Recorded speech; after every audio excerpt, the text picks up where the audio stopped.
के शो में काबीना कमेटी बराए निजकारी का इजलास।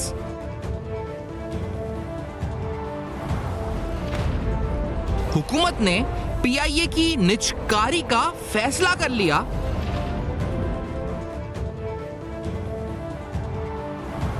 निजकारी कमीशन की तजवीज पर पीआईए को निजकारी फहरिस्त में शामिल करने की मंजूरी।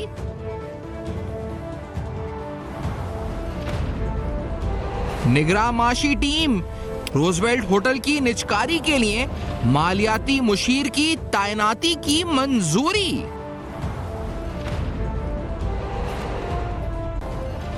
अस्सलाम वालेकुम। पर्दा हक़ाइक़ सनसनीखेज़ इंकशाफ़ात प्रोग्राम बेनकाब, मैं हूँ आपके साथ सफ़ान खान।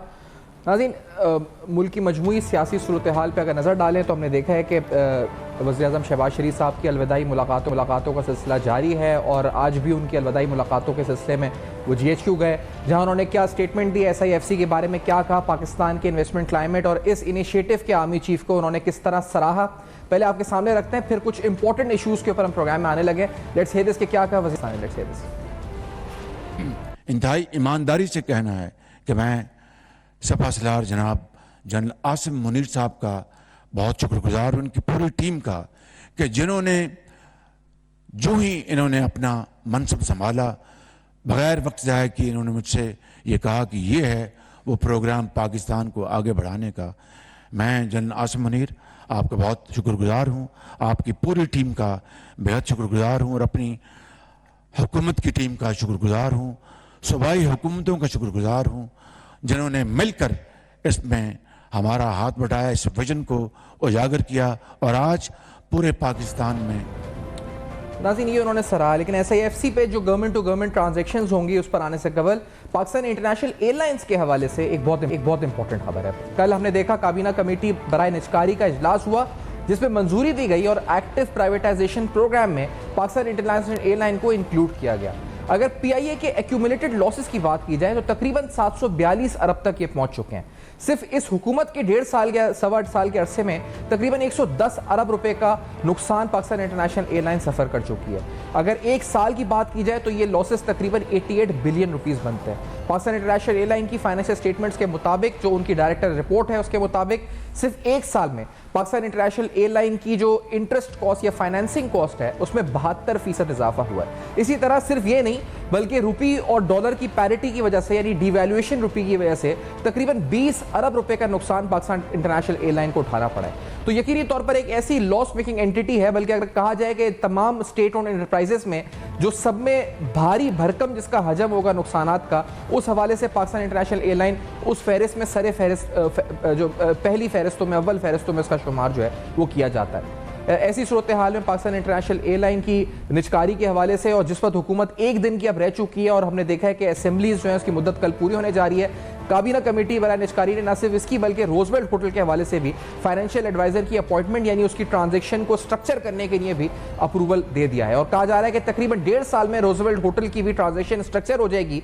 इस दौरान उसका जो मुआहिदा वहाँ की न्यूयॉर्क सिटी में है वो मुआहिदा भी कंप्लीट हो जाएगा और फिर उसकी प्राइवेटाइजेशन भी हो जाएगी। तो ये ऐसे अहम वक्त में ये सारे मुआहिदे और ये सारी तब्दीलियां जो आ रही हैं, इनका फ्यूचर ट्रैक क्या हो सकता है, इस पर भी सवाल उठाएंगे। पाकिस्तान इंटरनेशनल एयरलाइन क्या ये सही रास्ता होगा जिस तरह हम इसका मैनेजमेंट कंट्रोल अगर किसी को देते हैं, जो पहले 2016 के कानून के मुताबिक हम नहीं दे सकते थे। इसी बुनियाद से, इसी सवाल से प्रोग्राम का आगाज और SIFC पर भी बात होगी। डॉक्टर शाहिद सिद्दीकी साहब प्रोग्राम में साथ मौजूद हैं, माहिर मईशत हैं, हमारे जीशान मर्चेंट साहब माहिर टैक्स उमूर साथ मौजूद हैं। डॉक्टर साहब ये बताएं कि लीगल फ्रेमवर्क के मुताबिक शायद साहब, क्या ये जो हम एक PIA एक लॉस मेकिंग एंटिटी है, एक्यूमुलेटेड लॉसेस बढ़ चुके हैं, ये सही रास्ता होगा और हम ये जो वक्त है ये वक्त मुनासिब है आपके नजदीक जिस पर हम फैसला करने जा रहे हैं? डॉक्टर साहब, PIA की निजकारी का फैसला किसी वक्त भी हो वो कौमी मफादात और कौमी सलामती के से मुतसादिम है, इसलिए कि ये बात सब तस्लीम करते हैं कि PIA के पास जो गारंटीड बिजनेस है समझदार पाकिस्तानियों का, 24 करोड़ आवाम का, वो ट्रैवलिंग करते हैं, उम्रा करते हैं, हज के लिए जाते हैं, दोस्तों से मिलने जाते हैं, तो ये मुनाफे में आ सकता है। एक दफ़ा मैंने ये बात की थी एक प्रोग्राम में कि जी इसको मैं आपको बताता हूँ किस तरह मुनाफे में लाएं, तो PMLN के एक सीनियर रहनुमा ने कहा कि आप मुझे क्या बताएंगे, हमें भी पता है कि ये मुनाफे में आ जाएगा, लेकिन हमें खतरा ये है अगर हम इसको मुनाफे में ले आए, अगली हुकूमत आके उसमें लूटमार करेगी, इसलिए हम इससे जान छुड़ा लें। अगर ये आपने सोच अपना ली है तो फिर तो खुदा ही हाफिज है, इसको कैसे कौम एक्सेप्ट कर सकती है। मैं समझता हूँ कि ये बड़ा गलत फैसला है और हुकूमत को मजबूर करना चाहिए कि इसको आप मुनाफे बख्श लाने के लिए इक़दाम करें। कल को तो ये कहेंगे कि जो हमारे बलूचिस्तान के सारे कई हज़ार अरब के वहाँ मिनरल्स हैं उनको भी आप बेच दें, फिर अपनी कैबिनेट को भी प्राइवेटाइज कर दें। ये ख़तरनाक बात है। लेकिन डॉक्टर साहब फिर इसका, क्योंकि हमने देखा है कि तवातुर से सियासी हुकूमतें आई, दूसरी दीगर हुकूमतें भी आई, हाइब्रिड मॉडल, हर तरह की चीज़ें आई, सबने कोशिश की एक रिवैम्प प्लान 2019 में जब साबका हुकूमत थी पीटीआई की वो लेकर आए। उससे कबल 2016 में पाकिस्तान मुस्लिम लीग नून एक कानून लेकर आई, कन्वर्जन कर दिया इसका और उसमें पाबंदी लगा दी कानूनी तौर पे कि इसके मैनेजमेंट कंट्रोल यानी 51% स्टेक ट्रांसफर नहीं हो सकता। तो इन तमाम पस मंजर को सामने रखते हुए सारी सियासी कायदतें आ चुकी हैं।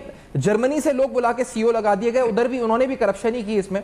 तो हम किस तरह और कैसे आजमाएं या मजीद प्रॉफिट कैसे इसको कर सकते हैं सर, क्योंकि हर चीज़ हम आजमा चुके हैं तकरीबन।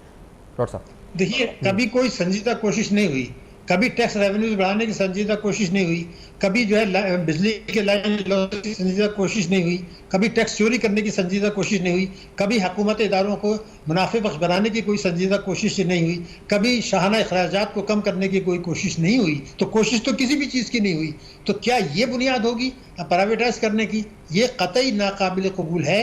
इसको आप जो है ना ये हरकत करने के बजाय, देखिए मैं आपको बुनियादी बात बता दूं, ये सारा मसला क्या है।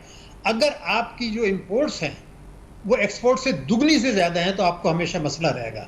अगर आप 111(4) के तहत जाली रेमिटेंसेस मंगा के टैक्सों का कई हज़ार अरब रुपए का नुकसान करेंगे तो ये मसला रहेगा। अगर आप मुल्क के कानून के तहत ये रखेंगे कि चोरी का पैसा हो, जायज़ पैसा हो, नाजायज़ पैसा हो, उसको मार्केट से डॉलर खरीद के बैंकों के जरिए भेज दें और 5 साल में जो पैसा कानूनी तरीके से गया है उससे आपके कई डैम बन सकते थे। तो अगर आपने ये चीज़ें फैसला ही कर लिया है कि कोई बर्बादी रोकनी नहीं है तो फिर तो हर यही होगा। बजट में ये कहा गया था कि 3000 अरब रुपया ये हमारी टैक्स की चोरी हो रही है जून 2020 में, और जुमला ये था कि हम इसको रोक के 3000 की आमदनी बढ़ा के अवाम को देंगे। अब वो कहते हैं जी ये तो 4000 अरब हो गया। तो अगर आपने ये 4 चीज़ें मैंने बताई हैं और एक दो मैं और भी बता दूं, तो अगर आप कानूनन ये फैसला कर ही चुके हैं कि सिर्फ लूटमार करनी है, असासों को बेचना है, कर्जे लेने हैं और जो है वो इस तरीके से मुल्क चलाने, बिजली के नर्ख बढ़ाने, गैस के नर्ख बढ़ाने, पेट्रोलियम मसनूआत के बढ़ाने, तरक्याती अखराजात कम करने, तालीम का बजट कम करने, अगर ये फैसला कर लिया है तो फिर तो कुछ भी नहीं हो सकता। सवाल ये पैदा होता है कि आप जो वायदे कौम से करते हैं, जो आइन में लिखा है, यानी जो फैसले बहुत से इस हुकूमत ने किए, पिछली हुकूमत ने किए, फौजी हुकूमतों ने किए, आइन पाकिस्तान से बराह रास्त मुतासादिम। तो अगर आप आइन अच्छा ये डॉक्टर साहब ये बताते जाएं, क्योंकि आप आइन की बात करें, ये बताते जाएं क्योंकि अब ये जो इस वक्त फैसला हुआ है ये वक्त भी बहुत अहम है। कल असेंबलियां तहरील होने जा रही हैं, फिर निगरान सेटअप ने आना है। हम ऑलरेडी G2G ट्रांजैक्शंस के लिए SIFC के प्लेटफॉर्म को एक्टिवेट कर चुके हैं और उसको आज सराहा भी है वज़ीर-ए-आज़म पाकिस्तान ने, और कुछ कॉर्पोरेट फार्मिंग और दीगर हवाले से उस हवाले से मुस्बत पेशरफ्त भी है। लेकिन ये जो वक्त है, क्या केयर टेकर सेटअप कानूनी तौर पर इस ट्रांजैक्शन को एग्जीक्यूट कर सकेंगे PIA की, या इसमें कोई पेशरफ्त कर सकेंगे हम? ये अगर इस तरह इसको रिफ्रेश करें डॉक्टर साहब, ऐसा मुमकिन है कानूनी तौर पे उनके लिए? लीगल फ्रेमवर्क है उनके पास? पेशरफ्त तो IMF के साथ मुज़ाकरात भी कर सकते हैं। अच्छा। पेशरफ्त एक अलग चीज़ है, इन्होंने कुछ इख्तियारात दिए हैं, मगर हमारा मसला कुछ और है। मैं आप बड़ी जिम्मेदारी से बता रहा हूँ, हमारा मसला ये है कि इस निगरान हुकूमत को जो चैलेंजेस होंगे वो इतने संगीन हैं और उनके पास इख्तियारात जो होने भी नहीं चाहिए और नहीं हैं कि वो सिर्फ एक काम कर सकते हैं कि इस मुल्क को डिफ़ॉल्ट से बचाएं। 2024 में जब IMF के पास जाएं और जो आपको 1.8 अरब डॉलर की किस्त मिलनी है वो आवाम पर बोझ डाल के और मईशत को तबाह करके करें। क्यों? क्योंकि हुकूमत को ये चाहिए था कि शहबाज शरीफ साहब ने कहा कि अगली हुकूमत को जो इंतखाबात के बाद आएगी सही मानों में इस्लाहात करनी होगी। अरे भाई, तो फिर आप अगर इस्लाहात को कानूनी शक्ल दे के नहीं गए हैं ये हुकूमत, तो निगरान हुकूमत तो सिर्फ ये करेगी कि आपको डिफ़ॉल्ट ना करने दे, IMF की खिलाफ वर्जी ना करने दे। इसका मतलब ये होगा कि मईशत को तबाह करें, बिजली के नर्ख बढ़ाएं, गैस के नर्ख बढ़ाएं, पेट्रोल के नर्ख बढ़ाएं, रुपये की कदर को गिरने दें, गिराएं और मॉनेटरी पॉलिसी को मजीद सख्त करें और बैंकों से कहा जाए कि बजट खसारा के लिए कर्जे दें, चूँकि स्टेट बैंक पर पाबंदी है और वो हुकूमत को कर्जे देंगे, निजी शोबे को कर्जे नहीं देंगे। तो ये मईशत की बर्बादी और तबाही का एक ऐसा नुस्खा है और हुकूमत इसलिए खुश है कि अगली हुकूमत जो भी आएगी वो कहेगी ये तो साहब जो है वो केयरटेकर्स ने ही शराइत ये अमल दरामद किया है, क्योंकि IMF किस्त देगा ही नहीं आपको। आपने मेमोरेंडम जो साइन कर दिया है 30 जून को, उसमें ये सारी चीजें आपने मान ली हैं, तो IMF आपको सितंबर में आपको एतराज कर देगा, तो आप सारा खाता उनके खाते में डाल रहे हैं, इसीलिए इंतखाबात को डिले कर रहे हैं। तो हमारा तो ये होना चाहिए आप इंतखाबात टाइम पे कराएं, निगरान हुकूमत जितना कर सकते हैं करें, आप जिम्मेदारी लें ताकि आप इस्लाहात करके IMF की शराइत पूरी करें, अवाम को तबाही बर्बादी की तरफ ना ले जाएं। ये सबसे संगीन मसला है। अगर ये नहीं करते तो मुझे खौफ आता है कि पाकिस्तान की सलामती को, पाकिस्तान के मफादात को, और ये बात करना कि फैसिलिटेशन काउंसिल बन गई है। अरे भाई, जब आप मईशत बहरान का शिकार है तो कोई सरमायाकारी नहीं होगी। हमें तो सरमाए का फरार हो रहा है हमारे यहाँ तो। अच्छा, ये इससे पहले के ब्रेक पे जिहाद साहब आपका भी पॉइंट ऑफ व्यू आप ये फरमाते जाएं, फिर डिटेल में भी आपसे बात इस पर विजिट करेंगे कि ये जो टाइमिंग है CCOP के फैसले की और फिर इसकी जो मेरिट्स हैं, आपके इस पे पॉइंट ऑफ व्यू क्या है, और स्पेसिफिकली PIA आप समझते हैं कि दुरुस्त फैसला हुआ है, जो लॉसेस बन चुके हैं उस हिसाब से, और जो वक्त है इसका वो भी आप किस तरह देखते हैं जिशान साहब?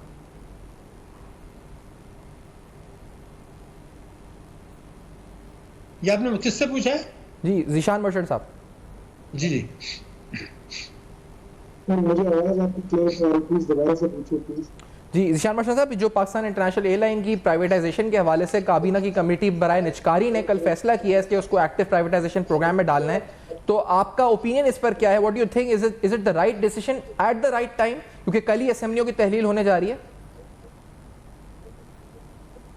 मैं ये समझता हूँ कि प्राइवेटाइजेशन जो है ये तो हम पिछले कई साल से सुनते आ रहे हैं कि ये चीज प्राइवेटाइज होंगी, लेकिन ये वन और दी अदर रीजन जो है ये प्राइवेटाइज हो ही नहीं पा रही। तो मैं ये समझता हूँ कि अगर इतना जिस तरह से आपने अपने इंट्रो में फरमाया, ये इतनी लॉस मेकिंग एंटिटीज हैं, यानी आपके स्टेट ओन एंटरप्राइजेस जो है ये इतनी ज्यादा लॉसेस करते हैं कि वो मुल्क का तकरीबन बिलियंस ऑफ रुपीज का सालाना जो है ये खर्चा करते हैं और सालाना जो है रेवेन्यू खा जाते हैं।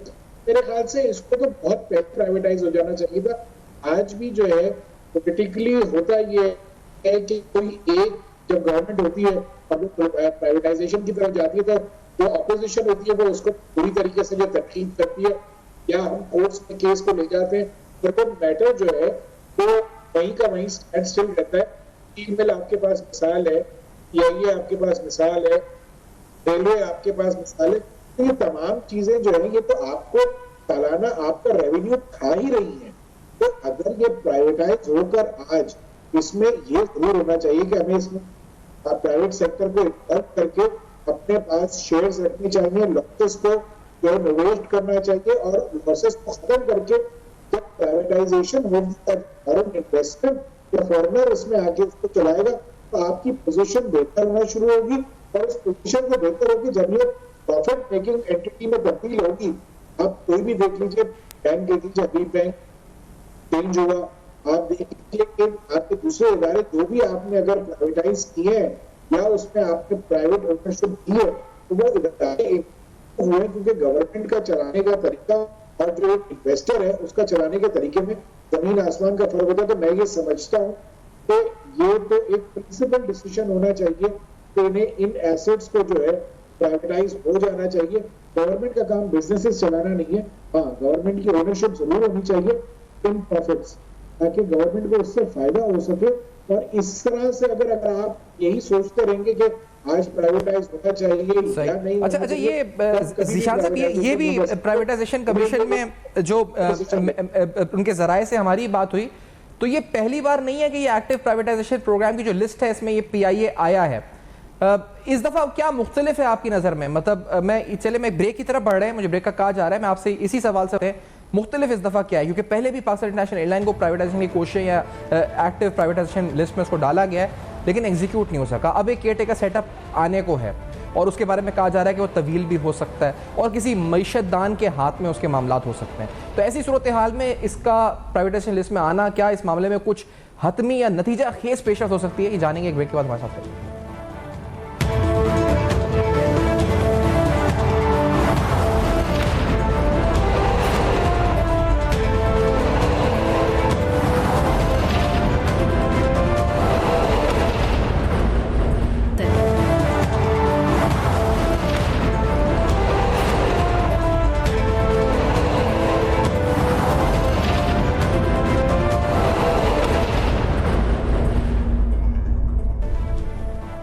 Welcome back. आप देख रहे हैं बेनकाब। पाकिस्तान इंटरनेशनल एयरलाइन के हवाले से CCOP यानी जो कैबिनेट कमेटी ऑन प्राइवेटाइजेशन है उसका अहम फैसला जो आपके सामने फिगर्स रखे हैं उसके मुताबिक पाकिस्तान इंटरनेशनल एयरलाइन एक लॉस मेकिंग एंटिटी है जिसके एक्यूमुलेटेड लॉसेस तकरीबन 742 बिलियन रुपीस के हो चुके हैं। सिर्फ इस मौजूदा हुकूमत के 1.5 साल में 110 अरब रुपए के लॉसेस हो चुके हैं। अब ऐसे में इसको प्राइवेटाइजेशन लिस्ट में डाला गया है। ये कितना सिग्निफिकेंट मूव है एट दिस टाइम जिस वक्त गवर्नमेंट, कल हमने देखा है कि निगरान सेटअप्स यानी कल असेंबलियाँ तहलील हो जाएंगी। ज़ीशान मर्चेंट साहब साथ हैं और हमारे साथ कैप्टन शाहिद अयूब साहब भी प्रोग्राम में मौजूद हैं सीनियर। ज़ीशान साहब, आपकी गुफ्तगू आपसे हम कर रहे थे, तो ये आप फरमाइए क्योंकि इससे पहले भी एक्टिव प्राइवेटाइजेशन लिस्ट में पाकिस्तान इंटरनेशनल एयरलाइन आया है, प्राइवेटाइजेशन हुई नहीं है। इस दफा आने की क्या सिग्निफिकेंस क्या है, ये फरमाइएगा ज़ीशान साहब। देखिए, क्वेश्चन ये है कि क्या जो हमारे पास फॉरेन गवर्नमेंट आने जा रही है जिसको उसके पास जो है इलेक्शन कराना उसकी रिस्पॉन्सिबिलिटी है, सबसे पहले तो क्या उसको पावर्स कर दिए गए कि वो ये प्राइवेटाइजेशन के प्रोसेस को इनिशिएट कर सकती है और लेके जा सकती है आगे, क्योंकि एक्टिव पार्टिसिपेशन तो पहले भी होती रही है। लेकिन सवाल ये पहले होता है कि अगर आज मुझे ऐसा लगता है कि मैं हर सालाना बुनियाद पे जो है वो 50 बिलियन या 100 बिलियन का नुकसान करूंगा या 25 बिलियन का भी नुकसान करूंगा, तो ऐसे नुकसान से बेहतर है मुझे इसको फ्री में दे देना चाहिए, ओनरशिप अपनी रखनी चाहिए। जिस भी कंपनी को ये चाहिए उसको लॉसेस को हम जीरो करें, लॉसेस को गवर्नमेंट एक दफा, और उसके बाद जो है इसको जो है उस कंपनी को जो प्राइवेट कंपनी है उसको दे चलाने के लिए, ताकि और उसके साथ डिस्कशन ये हो और ये हो कि भाई तो आपको प्रॉफिट मेकिंग एंटिटी में बदलना है ताकि गवर्नमेंट ऑफ पाकिस्तान को उससे उसका रेवेन्यू आ सके। आज जो है आपको जरूरत है कि आपका नेशनल कैरियर जो है वो हाइट्स पे पहुंचे, जिस हाइट्स पे हम कभी PIA के लिए लोग फखर से कहते थे कि PIA में आप फ्लाई करें। मैं PIA रेगुलरली फ्लाई करता रहा हूँ। कराची हीथ्रो जो है वो सबसे बेस्ट फ्लाइट जो है PIA की होती थी कि आप वन शॉट में पहुंच जाते थे। आज आपके पास सारी फैसिलिटी हमें अगर हम कोई की एयरलाइन को सेटअप कर सकते हैं, हम दुनिया की एयरलाइन सेटअप कर सकते हैं, तो क्या हम अपनी एयरलाइन को अच्छा नहीं चला सकते?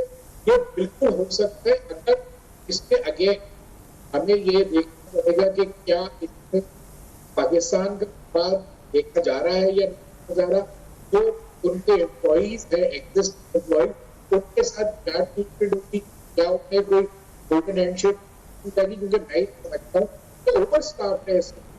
हर गवर्नमेंट का अदारा लेट अलोन PIA, बट सारे साहब आपकी आवाज़ भी क्योंकि हमें रुक के आ रही है, कोशिश करते हैं अगर इसको हम इस एरर को भी दुरुस्त कर सकें, लेकिन आपका नुक्ता हम तक पहुंचा है जो आप बयान कर रहे हैं। शायद साहब, मैं आपकी तरफ भी आना चाहूँगा, आपका इनिशियल रिएक्शन इस पर जानना चाहूँगा क्योंकि आप एक गहरी नज़र इन मामला पर पाकिस्तान इंटरनेशनल एयरलाइन के रखते हैं। आप इससे पहले भी प्रोग्राम में शामिल हुए और आपने बड़ी मुस्तफ़ी और बड़ी हासिल जिसे कहा जाए इंपॉर्टेंट मालूमात इस हवाले से हमें दी थी, हमारे नाज़रीन को दी थी। आपकी नज़र में CCOP का ये फैसला कैसा है शायद साहब? जी, मैंने जैसा आपसे पहले अर्ज किया कि पिछले प्रोग्राम में मैं यही कह रहा था कि जितने लॉसेस एक्चुअली 700 के करीब बिलियंस के करीब जो हो चुके हैं जी, अब उसको जो हमारा स्ट्रक्चर है ना जी गवर्नमेंट का, उस स्ट्रक्चर के मुताबिक देखा जाए तो ये नामुमकिन नजर आता है कि गवर्नमेंट इस मैस से इस एयरलाइन को बाहर निकाल सके। ना सिर्फ इस एयरलाइन को बल्कि गवर्नमेंट के अंदर जितने भी महकमे हैं, अब उन सबका हाल देख लें ना। खाली PIA एक बात नहीं है। आज आप PIA को तो प्राइवेटाइज कर देंगे, कल अगली बारी किसकी होगी? फिर अगली बारी जो है वो वापडा की होगी, फिर रेलवे की होगी, फिर उसके बाद हम और बहुत सारी चीजें जो गवर्नमेंट डिपार्टमेंट में चल रही है वो सारी की सारी लॉस पे चल रही हैं। तो वो क्या बस सब गवर्नमेंट को भी प्राइवेटाइज करते हैं? फिर आप कहेंगे जी मुल्क को भी प्राइवेटाइज कर दें, किसी और को दे दें। तो वो जहां तक PIA की बात है, वो तो इस गवर्नमेंट के लिए क्या, दूसरी गवर्नमेंट के लिए क्या, कोई भी आएगा तो वो इस मैस से इसको निकालना नामुमकिन सी बात है। वो जो हल है प्राइवेटाइज करने का, वो इस हद तक तो ठीक है, लेकिन जो इम्पोर्टेंट क्वेश्चन है, जो इम्पोर्टेंट चीज सोचने वाली है एज ए नेशन, वो क्या है? वो ये है कि क्या हमारे पास किसी काबिल इंसान की इतनी शदीद किल्लत हो गई है कि हमारे पास कोई बंदा ही नहीं है कि जो कोई अदारा चला सके। एयरलाइन तो आप कर देंगे, तो बाकी इदारों का क्या करेंगे? Exactly. अच्छा, ये जी, अच्छा शायद साहब एक चीज़ और मैं आपसे पूछ रहा हूँ कि हमने यहाँ पे ट्रांसपेरेंसी के सवालात जब भी कोई ऐसी ट्रांजैक्शन हुई है उठते हुए देखे हैं, छोटी सी छोटी चीज़ों पर भी नैप केसेस और उसके ऊपर हमने देखा है कभी पेपरा कवानीन और 100 चीज़ें लागू होकर और फिर एंटी करप्शन बॉडीज एक्टिव और कोर्ट एक्टिव। ये तो बहुत बड़ी डील है, इसको ट्रांसपेरेंट रखने के लिए जैसा आप कह रहे हैं कि यहाँ पर वैसे ही सवाल है कि हमारे मुल्क में कोई बंदा नहीं है जो चला सके, जो कॉम्पिटेंट हो, जो मेरिट पर हो, तो ये किस तरह इंश्योर किया जाए कि इतनी बड़ी एक ट्रांजैक्शन और ट्रांसपेरेंट रहे और फिर उस पर किसी पे उंगली न उठे? ऐसा मुमकिन है पाकिस्तान में शायद साहब? ये दूसरा बहुत बड़ा पहलू है जो आपने उठाया, मैं उसी तरफ आ रहा था कि ये एक और मसला है। जैसे मैंने आपको पिछले प्रोग्राम में कहा था कि वो हमने जो पीटीसीएल प्राइवेटाइज किया था, वो जो इनको हमने किया, वो एक तो जिस कीमत पे किया वो एक अलग बात है, वो एक अलग पहलू है कि किस कीमत पे किया, वो जितने भी किया था वो पैसे भी नहीं आए। तो ट्रांसपेरेंसी का तो आपके पास ये हाल है ना कि आप जो चीज प्राइवेटाइज करना चाह रहे हैं, जैसे एक बैंक प्राइवेटाइज हुआ था 1 रुपए में, तो वो ये जितने भी हमारे प्राइवेटाइज आज तक जितने हमने करने की कोशिश की है, उनकी जो ट्रांसपेरेंसी का हाल है वो आप देखें ना, वो है क्या? कोई बंदा भी यकीन करने को तैयार नहीं है, नंबर 1। और जो बज़ाहिर नजर आ रहा होता है, जो ऑन द फेस वैल्यू नजर आ रहा होता है कि आप ये क्या है, और वो देखते ही आपको अंदाजा हो जाता है कि ये क्या हुआ है, वो सारे का सारा वो जो बंदे की सोच है ना, वो एकदम चेंज हो जाती है कि इसमें कोई ना कोई गड़बड़ है। तो ये एक दूसरा बहुत बड़ा पहलू है जो कि प्राइवेटाइजेशन में ये एक बहुत बड़ा मसला आएगा, पीआई में भी आएगा, बाकी सब जगह जैसे पहले में आया था वो उसमें भी आएगा, 100% आएगा। एग्जैक्टली आएगा। अच्छा, इसकी जीशान साहब, being a financial and tax expert, valuation कैसे होगी, किस तरह होगी? मतलब हम जिसे कहा जाए कि हम क्या मार्केट बेस्ड जाएंगे, हम इसके जो एसेट्स और फिर लाइबिलिटीज का रेशो निकालें, तो हम ये बहुत बड़ा कंसर्न है कि हम औने पौने दामों में फैमिली सिल्वर जो कहते हैं ना, मिसाल दी जाती है कि हम जल्दबाजी में या फिर हम परेशान है तो हमने बेच दिया, ये सवाल ना उठे और जो ट्रांसपेरेंसी से मुंसलिक की सवाल है। तो बीइंग एन एक्सपर्ट ये पता है इसकी वैल्यूएशन कितना लंबा प्रोसीजर है, कैसे होगी, उसके लिए किस तरह प्रोसीजर गवर्नमेंट को फॉलो करना चाहिए, हम किस तरह पहुंचेंगे उस वैल्यूएशन तक जो फेयर भी हो, ट्रांसपेरेंट भी हो और जिस पर कोई सवाल भी ना उठ सके? ज़ीशान बख्शर साहब। देखिए, नॉर्मली जितनी भी वैल्यूएशंस होती हैं वो नेट एसेट्स पे होती हैं कि आपके एसेट माइनस आपकी लायबिलिटी, वो आपकी जो है नेट एसेट वैल्यू कहलाती है। अब उन एसेट्स में क्या आपके पास प्रॉपर्टीज है या इमूवेबल प्रॉपर्टीज क्या, वो उसकी फेयर मार्केट वैल्यूएशन निकाली जाती है। और आपके पास जैसे आपके एसेट्स है जो इन शेप ऑफ प्लेन्स है, या आपके पास जो भी आपके वर्कशॉप्स है या जो भी एसेट्स है, जैसे रूजवेल्ट होटल है आपकी मिलके, आप उसकी वैल्यूएशन बनाते हैं और वैल्यूएशन करने के बाद जो है उसको वेट होती है वो वैल्यूएशन, और उसके बाद जो है एक प्राइस फिक्स की जाती है कि इतनी प्राइस पे अगर जो है आपको बिड आ जाएगी तो आप उसको बेच सकते। लेकिन इस वक्त जो पोजीशन है, जैसे आपने ही बताया कि 750 बिलियन रुपीस का जो है लॉसेस है, इसका मतलब ये है कि आपकी इक्विटी तो जीरो है। इसका मतलब है कि आप तो 24 माइनस करें।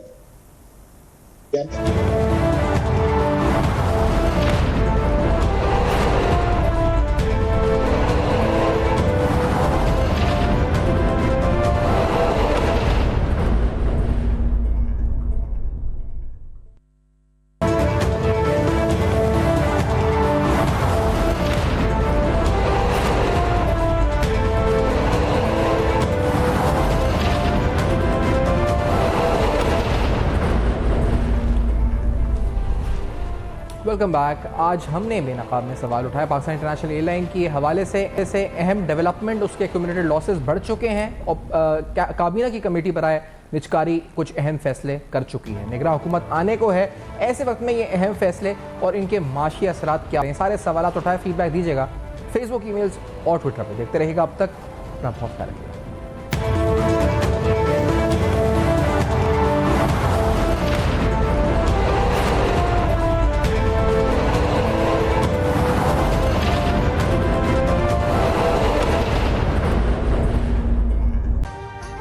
अभी सब्सक्राइब करें ताकि कोई खबर रह न जाए।